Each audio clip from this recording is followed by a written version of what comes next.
मेरा एक फ्रेंड का फ्रेंड है जो बिजनेस के लिए हमेशा ट्रैवल करता रहता है। उसका नाम राहुल है। राहुल एक मीटिंग के लिए रिसेंटली दिल्ली गया हुआ था। जैसे ही क्लाइंट्स के साथ मीटिंग खत्म हुई, उसके पास कुछ फ्री टाइम था। उसने सोचा चलो एक लोकल बार में ड्रिंक ले लेता हूँ। उसने जैसे ही अपनी पहली ड्रिंक ली, एक बहुत ही अट्रैक्टिव गर्ल उसके पास आई और उसने कहा, क्या मैं आपके लिए एक और ड्रिंक ले सकती हूँ? वो बहुत सरप्राइज हो गया था कि एक लड़की उसके लिए ड्रिंक खरीदना चाहती है। उसने कहा, हाँ क्यों नहीं। वो लड़की बार तक गई और 2 ड्रिंक्स वहाँ से ले आई, एक खुद के लिए और एक राहुल के लिए। जैसे ही राहुल ने वो ड्रिंक ली, उसके बाद उसे कुछ याद नहीं कि क्या हुआ। जैसे ही उसे होश आया तो वो बर्फ से भरे बाथरूम के टब में था। सामने एक कागज पे लिखा हुआ था, हिलना मत, 100 नंबर पर पुलिस को कॉल करो। साथ ही में रखे एक छोटे से टेबल के ऊपर एक सेलफोन पड़ा हुआ था। उसने वो फोन उठाया और 100 पे कॉल करके पुलिस वालों को सब कुछ बताया। इस पर उस पुलिस वाले ने कहा, सर आराम से अपनी पीठ के निचले हिस्से पे देखो, क्या वहाँ पर कोई पाइप कनेक्टेड है? जैसे ही राहुल ने अपनी पीठ पर हाथ लगाया तो वहाँ पर एक पतली सी पाइप कनेक्टेड थी। उस पुलिस वाले ने कहा, आप शांत रहिए, यहाँ दिल्ली में किडनी को निकालने वाली एक गैंग ऑपरेट कर रही है और उन्होंने आपकी एक किडनी निकाल ली है। आप बस वहीं पर रुकिए,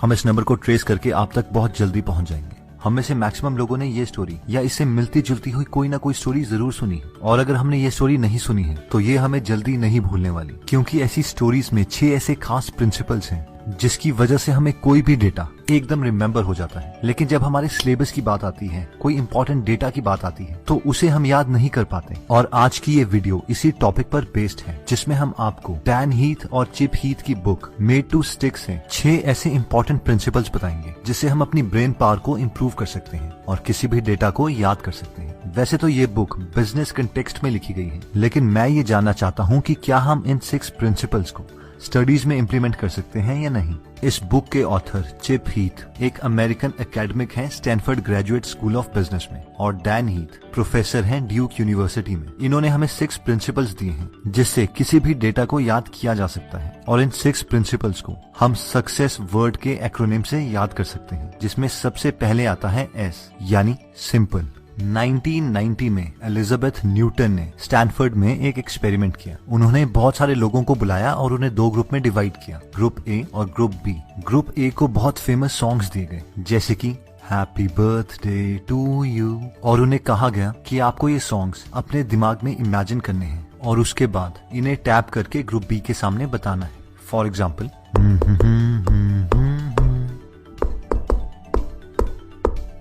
जबकि ग्रुप बी के स्टूडेंट्स का सिर्फ ये काम था कि उन्हें इन सॉन्ग्स को प्रिडिक्ट करके बताना था। अब सवाल ये है कि अगर आप ग्रुप ए में हैं, तो आपको क्या लगता है ग्रुप बी के कितने लोग इन सॉन्ग्स को प्रिडिक्ट कर पाएंगे? 20 आउट ऑफ 40, 30 आउट ऑफ 40 या 40 आउट ऑफ 40? जब ये सवाल ग्रुप ए के स्टूडेंट से पूछा गया तो वो श्योर थे कि एटलीस्ट 50% लोग तो इन सॉन्ग्स को आसानी से इमेजिन कर लेंगे। लेकिन जब असली में रिजल्ट्स देखे तो हर 40 में से सिर्फ एक इंसान ही इन सॉन्ग्स को इमेजिन कर पाया, और इसे रिसर्चर्स ने नाम दिया द कर्स ऑफ नॉलेज। यानी अगर किसी इंसान को कोई कॉन्सेप्ट आता है तो वो मान के चलता है कि दूसरे को वो कॉन्सेप्ट बहुत आसानी से आ जाएगा, और इसीलिए वो कॉन्सेप्ट्स को समझाने के लिए जार्गन्स यूज करने लगता है, टेक्निकल वर्ड्स यूज करने लगता है, नंबर्स यूज करने लगता है, बहुत सारे नाम यूज करने लगता है, जिससे दूसरा इंसान जो उस चीज को सीख रहा है उसे कुछ समझ नहीं आता और ना ही कुछ याद होता है। इसीलिए फर्स्ट प्रिंसिपल कहता है कि जो भी चीज हमें याद करनी है, सबसे पहले हमें उसका कोर मैसेज समझना पड़ेगा, जिसके लिए हम डिफरेंट ऑथर्स ट्राई कर सकते हैं, क्योंकि कई ऑथर्स ने वही कॉन्सेप्ट इस तरीके से एक्सप्लेन किया होता है कि सबसे पहले वो उस कॉन्सेप्ट का कोर मैसेज लिखते हैं और उसके बाद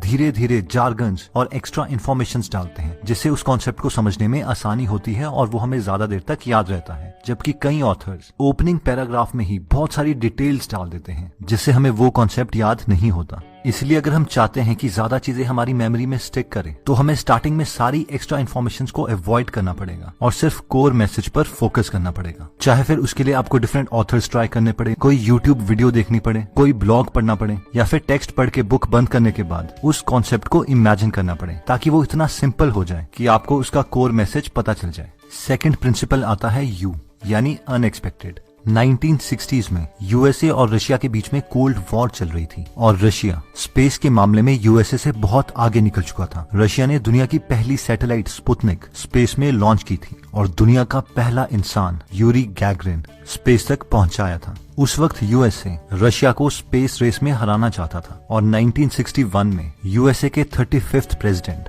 जॉन एफ कैनेडी ने कहा कि हम इन 10 साल के अंदर एक इंसान को मून तक पहुंचाएंगे और उसे वापस धरती पर जिंदा लेके आएंगे। और इस मैसेज ने हर अमेरिकन के दिमाग में इतना ज्यादा इम्पैक्ट किया था कि पहली बार सुनते ही ये मैसेज सबके दिमाग में स्टोर हो गया। इस बुक के ऑथर के अकॉर्डिंग इस मैसेज में कुछ खास था और वो था यू यानी अनएक्सपेक्टेडनेस। ये मैसेज इतना अनएक्सपेक्टेड था, इतना ज्यादा मिस्टीरियस था कि जिस इंसान ने भी ये मैसेज सुना था उसके बाद वो उसे चाहते हुए भी नहीं भूल सकता था। इन शॉर्ट, कोई भी चीज जो ज्यादा अनएक्सपेक्टेड है, मिस्टीरियस है, वो आपको ज्यादा देर तक याद रहेगी। फॉर एग्जाम्पल, अगर मैं आपको कहूँ कि 1 + 2 + 3 + 4 + 5 + dash dash dash up to infinity, इसका सम क्या होगा? तो हम में से मैक्सिमम लोग कहेंगे कि इसका सम इन्फिनाइट ही होगा, लेकिन एक्चुअल में इसका सम -1/12 है।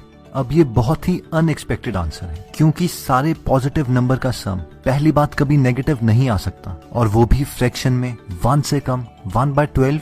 अब मैं इसके प्रूफ में तो नहीं जाऊंगा, लेकिन मैं ये कहना चाहता हूँ कि कोई भी कॉन्सेप्ट जो अनएक्सपेक्टेड होता है वो हमें ज्यादा देर तक याद रहता है। जैसे कि ये इन्फिनाइट सीरीज आपको बहुत देर तक याद रहेगी, लेकिन मजे की बात यह है कि अगर आप इन कॉन्सेप्ट्स को अप्रिशिएट करते हैं तो इससे रिलेटेड बहुत सारे कॉन्सेप्ट्स आपको याद हो जाते हैं और आपको स्टडीज में मजा भी आने लगता है। लेकिन मैंने ऐसे बहुत सारे स्टूडेंट्स भी देखे हैं जिनके सामने ये सीरीज लिखी होगी तो भी वो अपना दिमाग शट ऑफ करके बस इसका प्रूफ याद करने की कोशिश करेंगे रादर देन उसे अप्रिशिएट करने की, और इसीलिए हमें वो चीज कभी याद नहीं होगी। अगर मैं आपको एक और एग्जांपल दूं, तो अगर आप अपने फ्रिज का दरवाजा खोल के रखते हैं, उससे आपका रूम ठंडा नहीं होगा, बल्कि आपका रूम और ज्यादा गर्म हो जाएगा। अब जो लोग इस कॉन्सेप्ट को पहली बार पढ़ते हैं उन्हें ये बहुत ही काउंटर इंट्यूटिव लगता है, अनएक्सपेक्टेड लगता है, और जो लोग ऐसे कॉन्सेप्ट्स को अप्रिशिएट करते हैं उन्हें ये कॉन्सेप्ट्स जिंदगी भर नहीं भूलते। अब अगेन मैं इसके प्रूफ में नहीं जाऊंगा, लेकिन मैं आपको सिर्फ ये कहना चाहता हूँ कि आपके सिलेबस में ऐसी बहुत सारी अनएक्सपेक्टेड चीजें हैं जिसे अगर आप अप्रिशिएट करते हैं तो आपको वो जिंदगी भर नहीं भूलेंगे और उससे रिलेटेड कॉन्सेप्ट भी आपको आसानी से समझ आ जाएंगे। नेक्स्ट आता है सी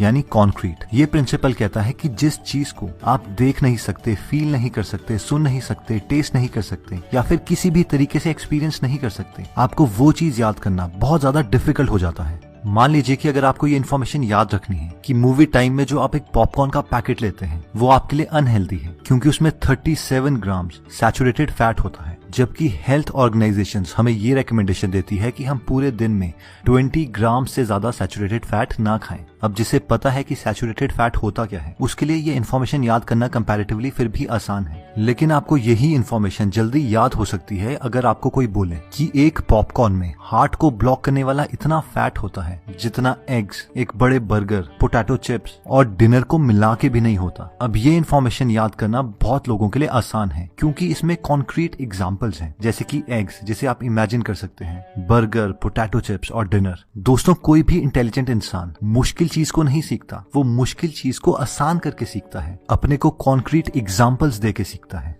नेक्स्ट प्रिंसिपल आता है सी यानी क्रेडिबल। ये प्रिंसिपल कहता है कि अगर वही इंफॉर्मेशन हम किसी अथॉरिटेटिव सोर्स से सुने तो वो हमें ज्यादा देर तक याद रहेगी। फॉर एग्जाम्पल, अगर आप बायोलॉजी पढ़ रहे हैं, अगर आप वही कॉन्सेप्ट एक टीचर के बजाय एक डॉक्टर से सुनेंगे तो वो आपको ज्यादा देर तक याद रहेगा। ये प्रिंसिपल स्टडीज में हर जगह यूज तो नहीं हो सकता, लेकिन फिर भी कहीं जगह आप यूट्यूब का इस्तेमाल करके इस प्रिंसिपल का फायदा उठा सकते हैं। नेक्स्ट आता है ई यानी इमोशंस। ये प्रिंसिपल कहता है कि इमोशंस की वजह से ही हमें कोई चीज याद होती है। फॉर एग्जाम्पल, मान लीजिए कि आपको कंडेंसेशन का कॉन्सेप्ट समझना है। एक टीचर आता है और वो आपको कहता है condensation is a process in which vapour और gas gets converted into a liquid. First time जो भी स्टूडेंट इसे सुन रहा है, मैक्सिमम चांसेस है कि उसे ये समझ नहीं आएगा। ऑन द कॉन्ट्रेरी, अगर दूसरा टीचर एक बर्तन में पानी डाल के लाता है, उसे हीट करता है और आपको बताता है कि ये सारा का सारा पानी अब गायब हो गया है क्योंकि ये लिक्विड से वेपर में कन्वर्ट हो चुका है और अब ये सारा पानी हवा में है। अगर मैं इस पानी को वापस लाना चाहता हूँ तो वो आपके सामने एक ठंडे कोल्ड ड्रिंक की बोतल आता है और आपको दिखाता है कि बोतल बंद होने के बावजूद उसके बाहर लिक्विड के ड्रॉपलेट्स आने लगे हैं। अब ये कैसे हुआ? क्योंकि हवा का सारा पानी उस ठंडी बोतल के साथ टकरा के दोबारा से लिक्विड में चेंज हो रहा है। अब जो स्टूडेंट्स इस सेकंड एक्सप्लेनेशन को सुनेंगे वो इस कॉन्सेप्ट को बहुत अच्छे तरीके से समझ सकते हैं। अब ये सारी टीचर की रिस्पॉन्सिबिलिटी नहीं है कि वो आपके अंदर इमोशंस एक्टिवेट करें। आप खुद कॉन्सेप्ट को पढ़ के उससे रिलेटेड इमोशंस अपने अंदर एक्टिवेट कर सकते हैं ताकि आपको वो ज्यादा देर तक याद रहे। नेक्स्ट प्रिंसिपल आता है एस यानी स्टोरीज। स्टोरीज हमें कुछ भी याद करने के लिए सबसे ज्यादा हेल्पफुल टूल है, क्योंकि स्टोरीज पढ़कर हम अपने दिमाग में पिक्चर्स इमेजिन कर सकते हैं। अब अगर कंडेंसेशन पर ही कोई स्टोरी बनानी हो तो हम किसी को बता सकते हैं कि इस प्रिंसिपल की मदद से दुनिया की सबसे ऊंची बिल्डिंग बुर्ज खलीफा में हर साल 15 मिलियन गैलन्स पानी का इकट्ठा किया जाता है, जिसे इरिगेशन में इस्तेमाल किया जाता है। अगर हम और ज्यादा इम्पैक्ट बनाना चाहते हैं तो हम ये भी कह सकते थे कि ये इतना पानी है, अगर ओलंपिक के स्विमिंग पूल्स में पानी खत्म हो जाए तो हम ऐसे 20 स्विमिंग पूल्स को इन पानी से भर सकते हैं। तो दोस्तों, इस वीडियो में हमने 6 चीजें देखी जिससे हम कोई भी डेटा याद कर सकते हैं। इसे सक्सेस वर्ड से याद किया जा सकता है, जिसमें सबसे पहले आता है एस यानी सिंपल। शुरू में जब भी हम कोई नई चीज सीख रहे हैं तो हमें कोई भी नया डेटा स्टैटिस्टिक्स से दूर रहना पड़ेगा और सिर्फ कोर कॉन्सेप्ट पे कॉन्सेंट्रेट करना पड़ेगा। नेक्स्ट आता है यू यानी अनएक्सपेक्टेड। हमारे सिलेबस में ऐसी बहुत सारी counter intuitive, counter common sense चीजें होती हैं जिसे हम अप्रिशिएट करें तो हमें अपने सिलेबस में इंटरेस्ट आ सकता है और इसीलिए हमें वो चीजें ज्यादा समझ आएंगी, जैसे कि 1 + 2 + 3 + 4 + dash dash dash till infinity equals -1/12, जो कि बहुत ही काउंटर इंट्यूटिव चीज है। नेक्स्ट आता है सी यानी कॉन्क्रीट। हमें चीजों को कॉन्क्रीट करके देखना चाहिए, यानी हर चीज जो हम सीख रहे हैं उसका रियल लाइफ एग्जांपल क्या है। नेक्स्ट आता है सी यानी क्रेडिबल। अगर हमें वही इन्फॉर्मेशन किसी क्रेडिबल सोर्स से, किसी अथॉरिटेटिव सोर्स से मिल रही है तो हमें वो ज्यादा याद रहेगी। नेक्स्ट आता है ई यानी इमोशनल। अगर हम अपनी नॉलेज में इमोशंस ऐड करते हैं तो वो हमारी मेमोरी में ज्यादा इंप्रेशन क्रिएट करते हैं। और फाइनली आता है स्टोरीज। स्टोरीज याद करना बहुत ज्यादा आसान है as compare to raw data. अब आप में से कई लोग बोलेंगे कि सर सक्सेस में तो डबल एस आता है, तो लास्ट वाले एस से कोई प्रिंसिपल नहीं है। दोस्तों, कोई भी टीचर या स्टूडेंट जो इंटेलिजेंट है वो इन प्रिंसिपल का इस्तेमाल करता ही करता है, नोइंगली या अननोइंगली। इसीलिए आप भी इन प्रिंसिपल्स को यूज करके अपनी मेमोरी